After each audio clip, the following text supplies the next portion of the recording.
Hi you guys, and welcome back to my channel. So today I am quilting on just a standard sewing machine here, and this is a fairly large quilt, so I just want to show you how I juggle all of this quilt on just a standard machine. So I'm not going to do any free motion quilting. I'm just doing straight lines, and I'll show you the quilting a little bit closer up at the end of the video, but really I just want to show you how I juggle all the fabrics. So you can see I have everything rolled up really tight on each side. I'm getting to the end of the quilt here, so I don't have as much on one side, but you'll still get a good idea of how I juggle all this quilt under just a small standard sewing machine.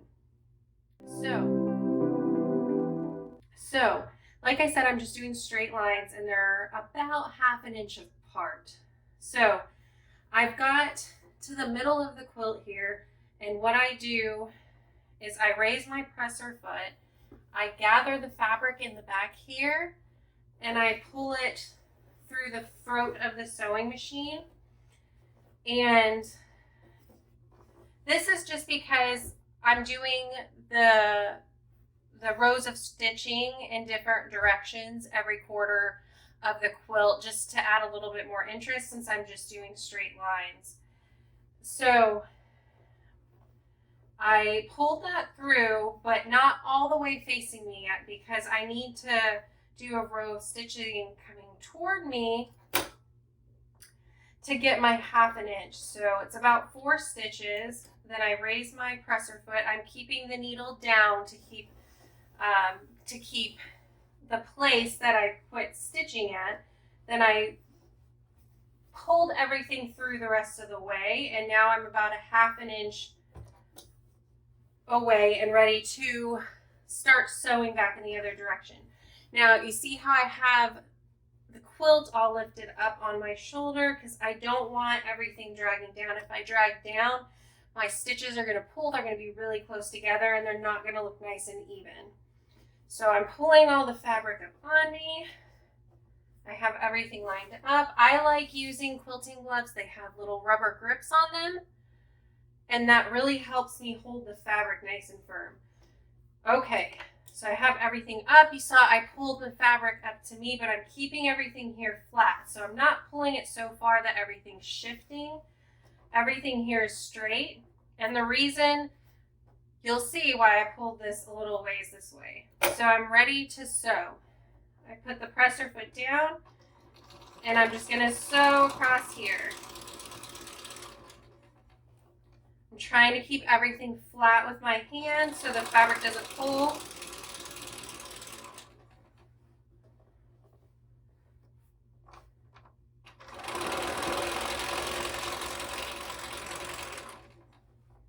And I found that one of the things when you get to this quilting stage is that you don't want to rush it. It's okay to go slow here, because if you want your fabric to stay nice and flat, you don't want a lot of bunching.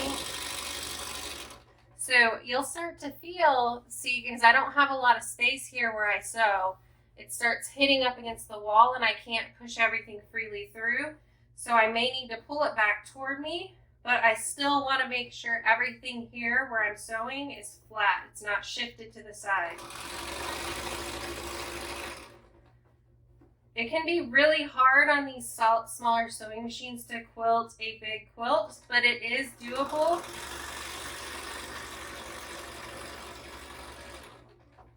And some of us, we just have to work with what we have. So I say there is always ways to figure it out if you want to. Just take that clip out. And there we go. So we got to the end. So what I do is I just raise my presser foot, and here, because everything's going to fall off my table to the side, I make sure to hold with one foot so it doesn't pull my needle to the side. And I'm off of the actual quilt top. I'm over on the batting, so I don't really care how straight it is there. I just don't want everything to pull. So I'm just going to sew 4 stitches to get the ½ inch to go back. So then I'm going to pull everything up over my shoulder. I like it to be on my right shoulder, that's just how I feel more comfortable. And you see it's all up on me. I don't have it draping down onto my lap because that will pull all the stitches. Okay, so I'm ready to sew this line back the other way.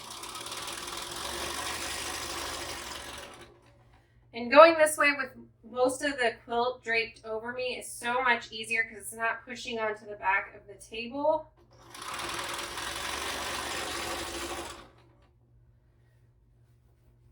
It's a lot of shifting, a lot of making sure things aren't dragging.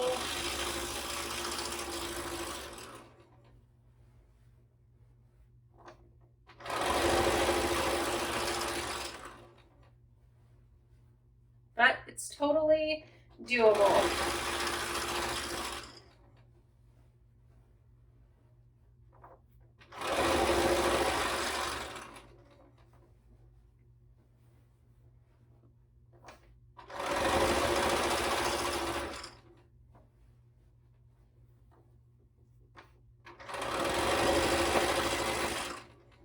Okay, so this is where I'm going to pull it back through the throat of the machine. So I reach through here, reach through the throat, grab the ends. I push my foot down. And all this time when I'm shifting and turning the quilt, I am keeping the needle down so it keeps my place where I'm stitching. So I just turned it part of the way, not all the way facing me yet, because I need to sew my 4 stitches that equal about that 1/2 inch for me. That's just because of my stitch length. Then I'm going to stitch back to me. And I just have a little bit more to sew here, just a few more of these squares. I have 3 little squares here left to sew through, and I'll be done quilting this entire quilt, and I'll show you guys some pictures.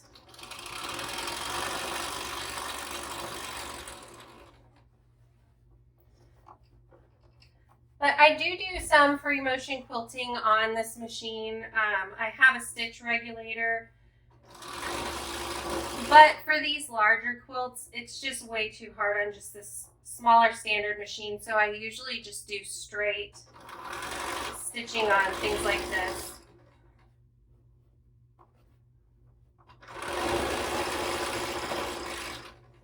But baby quilts, throw quilts, smaller quilts, I'll venture into free motion on one of these machines.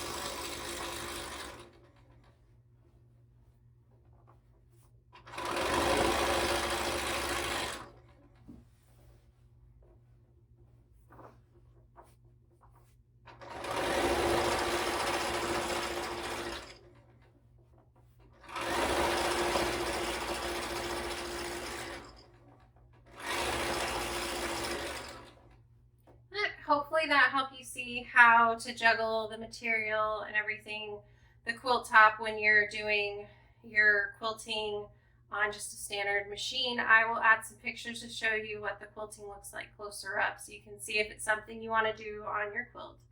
Thanks for watching. I'll add those pictures in.